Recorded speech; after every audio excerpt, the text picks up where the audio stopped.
In last first phase, I described only two figure art speech, but in next phase today I want to describe about two kinds of figure art speech, and I hope that you will do best to see it and improve your knowledge. And I want to start my next video, that is the topic figure art speech. So please guys, look at the blackboard.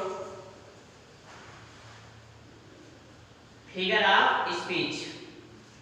The first definition, the definition of onomatopoeia. The definition of onomatopoeia. In an onomatopoeia, we feel the cells of sound. Example: the curfew tolls the knell of parting bell. The snake hisses. And second definition, the definition of personification. In an personification, lifeless object and abstract ideas are thought as a persons having life. So this is the complete definition of personification, and example is given here. Love is blind. Experience is the best teacher. My dear student, that is related to the schools and other school and colleges.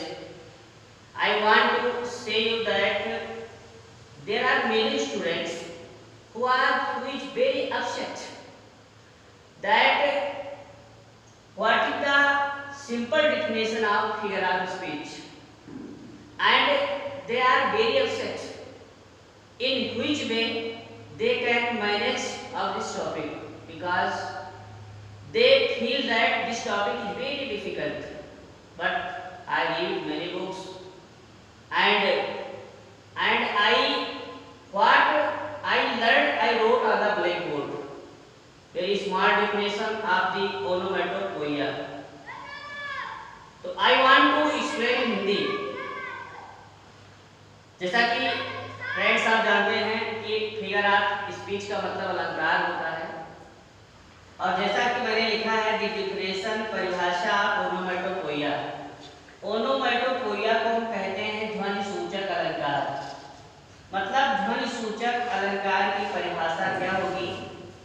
तो in an ओनोमेटोपोइया, इनमें N ओनोमेटोपोइया ध्वनि सूचक अलंकार में B feel हम महसूस करते हैं, दिस सेल्स माने भाव ऑफ साउंड, हम आवाज के भाव को महसूस करते हैं, वो अलंकार हो जाता है ओनोमेटोपोइया.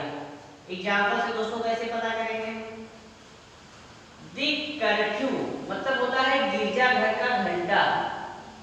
टॉल्स मतलब होता है धीरे धीरे बजता है. दी नेल मतलब समाप्ति के लिए, आप पार्टिंग डे बिछुड़ते हुए दिन की, मतलब बिछुड़ते हुए दिन की समाप्ति के लिए गिरजाघर का घंटा धीरे धीरे बजता है. इसका मतलब हो गया, इसमें आवाज की बात आई है. गिरजाघर का घंटा बजता है, इसका मतलब ये ओनोमेटोपोइया है. द स्नेक हिसेस, स्नेक मतलब सांप, हिसेस मतलब पुकारता है. इसमें भी ध्वनि की बात हुई, इसलिए ओनोमेटोपोइया का एग्जाम्पल हो गया. फिर दूसरा जो डिफिनेशन है उसको कहते हैं पर्सनिफिकेशन, जिसको हिंदी में कहते हैं मानवीकरण अलंकार. तो इन मतलब में ए पर्सनिफिकेशन मानवीकरण अलंकार में लाइफलेस ऑब्जेक्ट, निर्जीव वस्तुएं, लाइफलेस निर्जीव ऑब्जेक्ट माने वस्तुएं, निर्जीव वस्तुएं एंड और अब्स्ट्रैक्ट आइडियाज और अमूर्त विचार अर्थात सोचे जाते हैं एज के रूप में पर्सन्स हैविंग लाइफ, जिनमें व्यक्तियों जैसा जीवन पाया. मतलब मानवीय अलंकार में निर्जीवस और अमूर्त विचार को ऐसे मान लिया जाता है कि जैसे में व्यक्तियों जैसा जीवन पाया जाता है। एग्जाम्पल के लिए, लव इज ब्लाइंड। लव मतलब प्यार, इज होता है, ब्लाइंड अंधा होता है, प्यार अंधा होता है।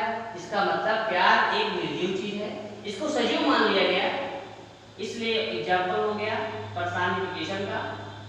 Experience is the best teacher. Experience अनुभव इज होता है द बेस्ट टीचर, सबसे अच्छा अध्यापक होता है।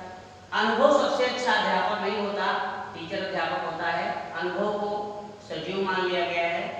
तो this is the smart definition of two figure of speech, onomatopoeia and personification. And thanks, and in next topic I will give many clue about the literature and grammar portion.